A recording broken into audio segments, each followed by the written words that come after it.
ladies and gentlemen. It's James here at ProPix TV in Vancouver, British Columbia. Today we're going to take a look at some newly released body cam and security footage of an in-custody death at the hands of the Los Angeles Police Department. And I'll actually correct that. The response of the LA Police Department would be more accurate. Now, some people have been concerned about the LAPD and how this in-custody death occurred. Now, the Los Angeles Police Department has been taking great strides to build their credibility with the community. The LAPD has also been very fast at adopting new technologies such as social media in order to reach out and bridge a gap between themselves and the community in which they serve. The Los Angeles Police Department, in a part of their outreach, has been releasing a lot of body cam footage, dash cam footage, and other 911 calls and so forth as they are able to do so in order to get the information out to the community in a much faster and readily available response to inquiries. It also helps to bring transparency and trust back to the Los Angeles Police Department. When I lived in Los Angeles back in the early 1990s, there was a lot of tension in the air. There was a lot of violence. There was a lot of animosity between the LAPD and the community, and it was exacerbated by situations such as the Rodney King incident, the riots, and so many other events that were happening around that time. Now, I was there just after the riots took place in the early 90s, and I was able to go down to Florence and Normandy and other areas that were hit by the riots, that were devastated by the reaction of the community when it came to the lack of accountability of the LAPD in the Rodney King incident. So again, the LAPD has come great lengths in order to improve their relationship with the community in the past several decades. And again, a part of that is to bring forward their ability to share video, share information and investigations through the use of online streaming media. Now, of course, there is sometimes frustration within the community that they don't feel that that footage is being released quick enough. But at the same time, they walk a delicate line in terms of releasing information to the public and at the same time preserving evidence and the investigation prior to trial. So we're going to take a look at this information that has just come out and the video footage. And I will warn you that there is maybe not video footage that's appropriate for young kids or for sensitive viewers. So please keep that in mind, that viewer discretion will be advised. Now, this happens to be an incident that happened on July the 6th in 2024, and the body footage and the security footage is now coming out because the investigation has reached that point where it is deemed appropriate to do so. Once again, it does take time for investigations to transpire, for information to come out, and for it to be able to be released while preserving the integrity of investigations. The LAPD has been a leader across the United States in law enforcement when it comes to the use and release and public transparency of the body cam and other footage and 911 calls. But again, it would be remiss to say that they have hit it perfectly. And of course, everybody needs to, always look at situations like this on how things can be improved. So we're going to take a look at this incident, and I'll fill you in on a bit of the details of the incident so you know what we're looking at when we get to the video here in just a few moments. Now, Anthony Sowell was the suspect. He's a 47-year-old male who was high on various intoxicants, including cocaine and methamphetamines and other toxins that you'll see throughout this story. And he had broken into an apartment over a balcony. In that apartment was a mother and two children. And then the father was informed he was on his way from work or wherever he was heading home, but he was not there yet. So he contacted 911. So did the mother. So we have some audio clips of the 911 calls as they came in. We also have information here, and in the footage you'll see that a Good Samaritan was able to chase the suspect from the property and pinned him down and held him until police arrived. That is where where a scuffle took place. The Good Samaritan tackled the individual, that suspect, and held him down until police arrived. Whether or not there was excessive force used in holding him down with the pressure on the suspect's neck and otherwise is still debatable. But again, we weren't there to be there in person to know how much the struggle was taking place under the Good Samaritan. But again, the suspect was a pretty large guy, and the Good Samaritan did hold him until police arrived. Unfortunately, though, due to the asphyxiation caused in combination with the struggle, the exertion from the chase, as well as the cocktail of different narcotics that were in his system, he did asphyxiate and died at the scene. When police arrived, the suspect was non-responsive. They rolled him over after handcuffing him.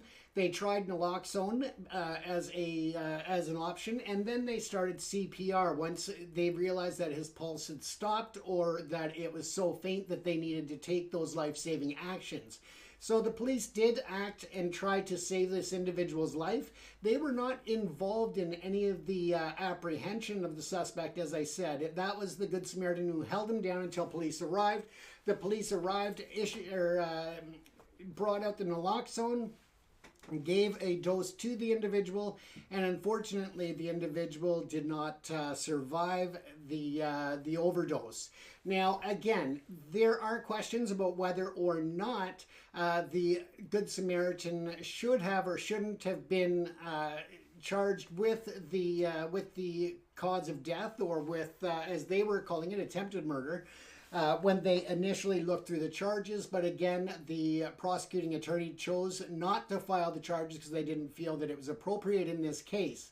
And there are, again, questions about that. Because the suspect was off the property, he was fleeing the scene, whether or not that amount of force was necessary. But again, the person was high on drugs, and he had broken into an apartment with a mother and 2 young children. And therefore, that, of course, has to be first and foremost, that even though he had fled that apartment, he posed a great risk to the community at large. And yeah, let's take a look at the video, and we'll play that as it goes. There is a certain section where there is security camera. And that security camera does not have audio. So it's not your computer if you lose audio for a few minutes there. It's because the security camera does not have audio rigged into it. So once we get past that, you'll see the body cam footage from the police officers on scene, where you'll again pick up the audio. So once again, I will remind you that this may be tough viewing for children or sensitive viewers, so viewer discretion is advised. And let's take a look. This release was just brought out today by the LAPD and their media relations department. And again, it's a part of their commitment to making sure that they are working with the community to keep that transparency and trust on a good level and to continue the improvements. So we'll take a look now at this video, folks. And yeah, by all means, share your comments if you would like to comment as we go through the video, or afterwards we'll come back and we'll take a look further at the video itself. Los Angeles Police Department. This critical incident community briefing is intended to provide you with information about an in-custody death that occurred in Rampart area in the city of Los Angeles. You are about to see relevant video footage and learn about other evidence and police procedures related to the case, so you can have a better understanding of what occurred based on what we know right now. The LAPD conducts very thorough use of force investigations, which typically require investigators to interview multiple witnesses, view numerous hours of video footage, and analyze a significant amount of forensic evidence. We are still at the very early stages of this investigation, which can often take up to a year to complete. And our understanding of the incident may change as this additional evidence is collected, analyzed, and reviewed. We also do not draw any conclusions about whether the officers acted consistent with our policies and the law until all the facts are known and the investigation is complete. A word of caution: the images and information you are about to see may be disturbing. Viewer discretion is advised, especially for young children and sensitive viewers. Hello, I am Captain Alex Chogyoji, Commanding Officer of Media Relations Division of the Los Angeles Police Department. I am going to provide you a brief overview of an in-custody death that occurred on July 6, 2024 at around 4:20 p.m. Rampart Patrol Division officers responded to a radio call for a burglary suspect inside a residence in the 200 block of South Rampart Boulevard. The suspect was described as a male black wearing a white shirt and checkered shorts. Here is the 911 call and corresponding radio broadcasts. Ciudad de Los Ángeles, 911, operadora 246. Sí, buenas tardes. Buenas tardes, señor. Mire, tengo una emergencia. Mi esposa está en casa con 2 niños y alguien se metió en el balcón, por el balcón de mi casa. ¿Están en el balcón o está dentro de la casa? No, están adentro de la casa, pero la persona se metió por el balcón. ¿Dónde está su esposa ahorita? Ahorita me dijo que había salido porque se espantó y salió, pero los niños no los encuentra. ¿Cuál es la dirección? 2 Sur Rampart Boulevard. ¿Cuántos años tienen los...? 7 y 12. Dice que es la unidad. Sí, apartamento. ¿El hombre es blanco, hispano, moreno o asiático? Oh, mire, es que yo voy en camino del trabajo, nomás me habló espantada ella. ¿O los niños posiblemente todavía están adentro de la casa? Sí, porque dice que no saben dónde se escondieron, como se metió muy loco la persona, dice. No me vaya a colgar un momento. Sí, está bien. Rampart Unit 1031, 281, 459 Hall Prowl, 2 South Rampart Boulevard. In units, checking on information from the PR's wife. Suspect is a male, no further. Broke into the residence through the balcony. PR 7 and 12-year-old child are possibly still inside the residence. The PR's wife is waiting outside. Code 3 and 3009 already 233.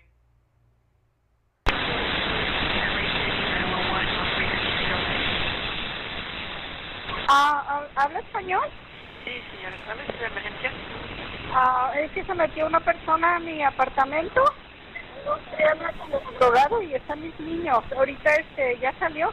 Ajá. Y aquí lo agarraron. No sé si puedo mandar una patrulla. ¿Cuál es la dirección? 2 Rampart Boulevard. Ok. ¿Y cómo se parece al sospechoso? ¿Tiene su descripción? Es moreno, alto, pero no sé si solo era él o eran más personas. Me tuve que salir. Ok, sí, creo que ya están los oficiales hacia esa dirección. Creo que alguien más llamó. ¿Tiene algo más como armas o sabe usted su color de camisa, color de pantalón? El color de camisa es blanca, trae un short cuadrado. Camisa blanca y unos shorts cuadrados, ¿verdad? Sí. ¿Y cómo lo están agarrando? Sí, lo están deteniendo. Hay una moto, pero no... Sí, los oficiales ya están hacia allá. Ahorita les digo que están deteniendo. Un momento, ¿están exactamente en la calle afuera? Están enfrente del... Sí, aquí estoy afuera del edificio. Un momento. Rampart Unit 281, show on the 459 Hot Prowl, 2 South Rampart. A male citizen is holding the suspect down. They're in front of the building, male black. Suspect is a male black, tall, white shirt, checkered shorts. So code 33009.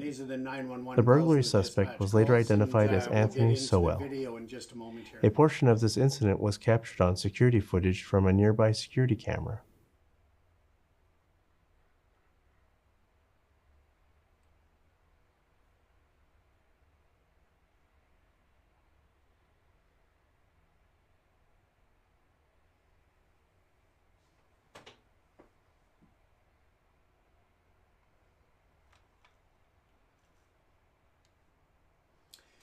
And you'll notice that the suspect is tackled by this Good Samaritan, but the guy from Domino's just ignores the whole situation as if, there's nothing to see here. He just wanders right in and doesn't help. He doesn't ask what's going on. He just, goes back about his day. And watch when he comes back out. You'll be even more shocked at how just distanced and uninterested in what's going on he is. There he goes. That's the same guy in the Domino's shirt. He just walks by, couldn't care what's going on, doesn't help at all, and had he have stepped in to assist, maybe it could have changed the outcome where the suspect lost his life, unfortunately. But again, it's hard to say because he was very high on a very big cocktail of different drugs. just at the very top of the screen, you'll see that the guy from the the guy in the domino shirt just drives away, no big deal, as if nothing's going on. He doesn't try to help. He doesn't make a phone call or anything. It's just disgusting as to his reaction to this.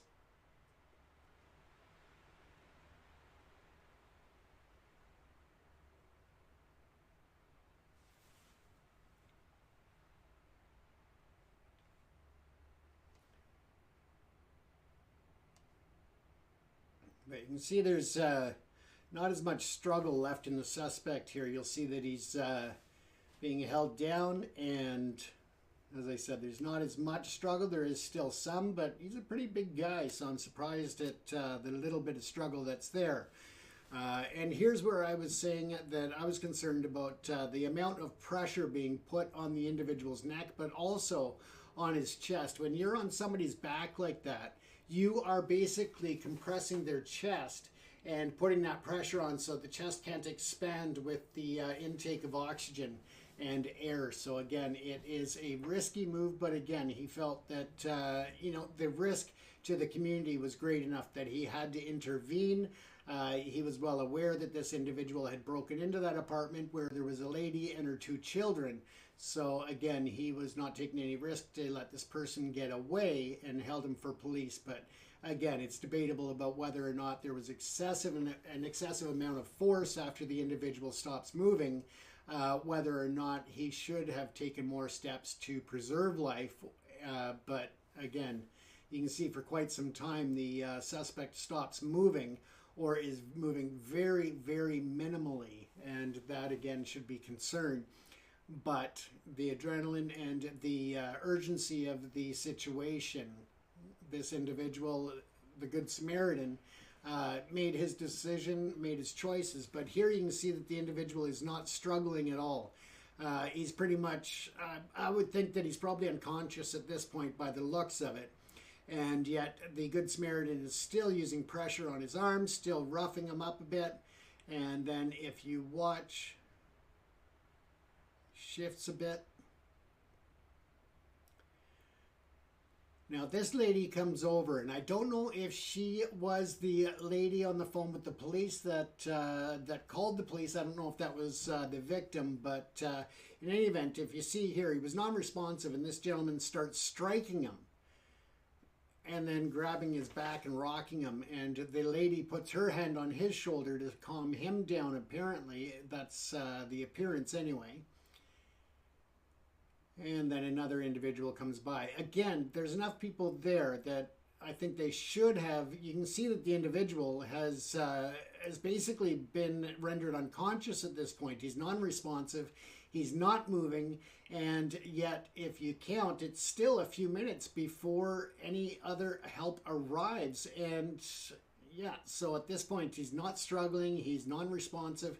And I'm assuming unconscious at this point, and that is a big concern when it comes to the use of appropriate force. And I would argue that this is beyond the use of appropriate force.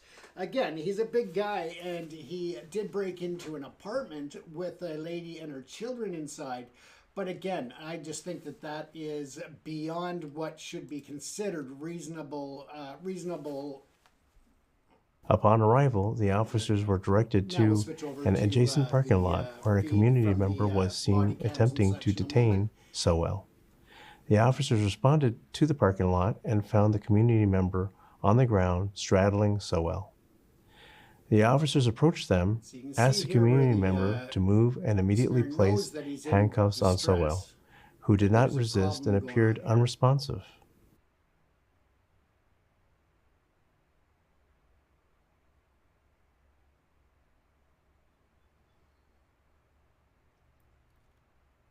Now, it's understandable that the police would put handcuffs on the officers immediately assessed Sowell's condition, determined that he could be in medical distress, and requested a rescue ambulance. Or if it is drug-induced, that he could, lunge at them or take an attack out on the police. So, of course, they did their due diligence in handcuffing him for security and safety of the officers there and the individual. But at this point, they realize that he's non-responsive. They realize that he's in distress. And the officer that left the screen has gone to retrieve naloxone to try to revive the suspect at this point.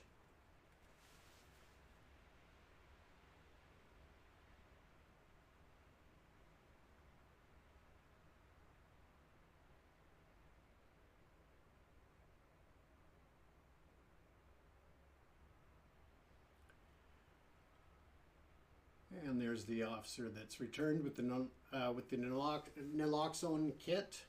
They're going to, this is a nasal spray that they spray into the nose of someone believing that suspected of Sowell having a could drug possibly overdose. be experiencing a drug overdose.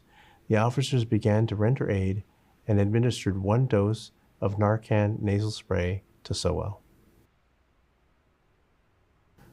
Narcan nasal spray, or naloxone hydrochloride, is a potentially life-saving spray medicine used to provide immediate medical intervention of a known or suspected opioid overdose emergency. Narcan nasal spray does not take the place of emergency medical care. A portion of this incident was also captured on the responding officer's body-worn video. Body-worn video cameras are used by most officers assigned to field duties. They are worn at chest level and capture a general perspective within the line of sight from that angle. The angle of the camera prohibits viewers from seeing everything the officers saw and experienced. Upon activation, both audio and video will turn on. However, body-worn video cameras have a buffer of video without audio from the previous 2 minutes before the activation. This feature is designed to capture incidents that occur suddenly where an officer doesn't immediately activate the camera. Here is body-worn video from the officers involved in this incident. Sir, I got him. Please, move. You don't move, okay? Don't take off. He's like out, bro. I'm gonna put him on his left side.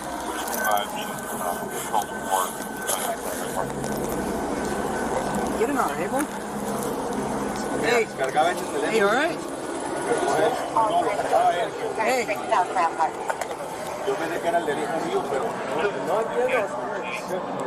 a male, 25 years old, conscious breathing. Possibly suffering from an overdose. Not responding. Overdose. Hey, do you have Narcan? Overdose. Do you have Narcan? I do. Go get it. Again, the individual was 47 years old. Hey, boss, what'd you take? Of Los Angeles. Were you involved, sir? Huh? Were you involved? He's got a pulse. Wait for me over there, okay? I'm gonna blow him up, dude.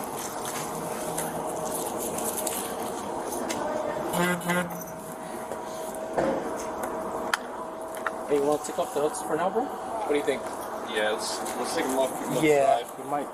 Actually, you know what? Let's hit him with the Narcan first, just in case if he actually comes yeah, that's a good point. In case the weight comes to and spazzes out.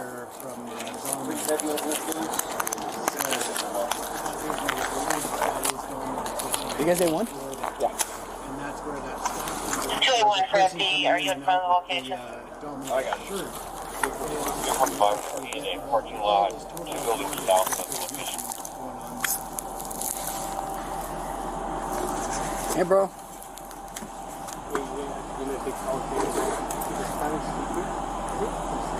Hey, bro, I don't have a pulse anymore. Hey, unhook him. Yeah, let me glove up.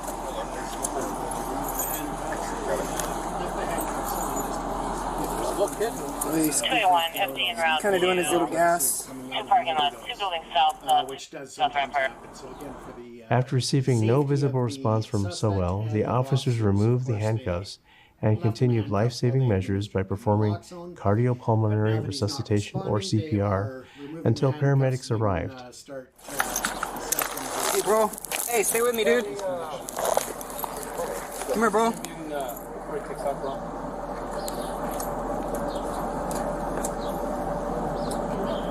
Can I get a supervisor response? Rampart says Russell Beverly. I'm trying to feel this pulse, dude. Because I don't want to start CPR. It's going to be South Rampart. They don't want to You can see it in his neck. until they know for sure that they need to. It's faint, but it's going. Any Rampart supervisors to respond to the heart has not yet stopped. South Rampart. Identify. What's that guy holding him down? That's PR. 1250 right. Very faint pulse. Los Angeles Fire Department paramedics responded shortly thereafter and took over Sowell's care. However, he did not respond to the continued life-saving measures and was pronounced deceased. While no force was used by officers against Sowell, he was handcuffed and taken into custody prior to him being pronounced deceased. Any death of a person in the custody of the department is defined by policy as a categorical use of force. In accordance with that policy, LAPD's Force Investigation Division assumed investigative responsibility for this incident upon learning that Sowell had been pronounced deceased. Los Angeles County Department of Medical Examiner Coroner personnel responded to the scene and transported Sowell to their Forensic Science Center, where an autopsy was eventually conducted. Anthony Sowell was a 47-year-old resident of Los Angeles. On July 10, 2024, investigators assigned to Operation Central Bureau Homicide met with Force Investigation Division investigators and assumed the potential criminal investigative responsibility for the death of Sowell. Both of these investigations were conducted simultaneously. On August 28, 2024, after interviewing the involved parties and conducting the potential criminal investigation into this matter, Operation Central Bureau Homicide investigators met with the Los Angeles County District Attorney's Office and presented their case for filing considerations against the community member who detained Sowell. The District Attorney's Office subsequently advised investigators that a filing decision could not be made without a completed medical examiner coroner report. On September 3, 2024, the medical examiner coroner determined that Sowell's cause of death was due to traumatic asphyxia with contributing factors that included the effects of methamphetamine, cocaine, cocaethylene, and ethanol, as well as a hypertrophic heart condition. The official medical examiner coroner report delineating these findings was eventually submitted to investigators on October 14, 2024. On October 23, 2024, Operation Central Bureau Homicide investigators provided the medical examiner coroner report to the Los Angeles County District Attorney's Office in an effort to assist with the filing consideration originally submitted on August 28, 2024. On December 30, 2024, after an exhaustive review of the case, the Los Angeles County District Attorney's Office declined to file the following charge against the community member who was involved in detaining Sowell. 1 count of attempted murder, rejected. Based on the investigation and the Los Angeles County District Attorney's Office decision to reject the case for filing, the case was ultimately classified as a justifiable homicide. On February 27, 2025, a determination was made to release the video imagery for this incident, as the integrity of the active investigation would no longer be at risk and the continued delay would no longer be necessary. In the next several months, our Critical Incident Review Division will forward their findings to the Chief of Police, who will make his recommendation to the Civilian Board of Police Commissioners. The board will evaluate the evidence to determine whether the actions taken in this instance met the high standards expected of all LAPD officers. If you would like more information on how the LAPD investigates all uses of force, visit lapdonline.org, where you can find the LAPD's use of force policy and procedures. Thank you for taking the time to view this critical incident community briefing.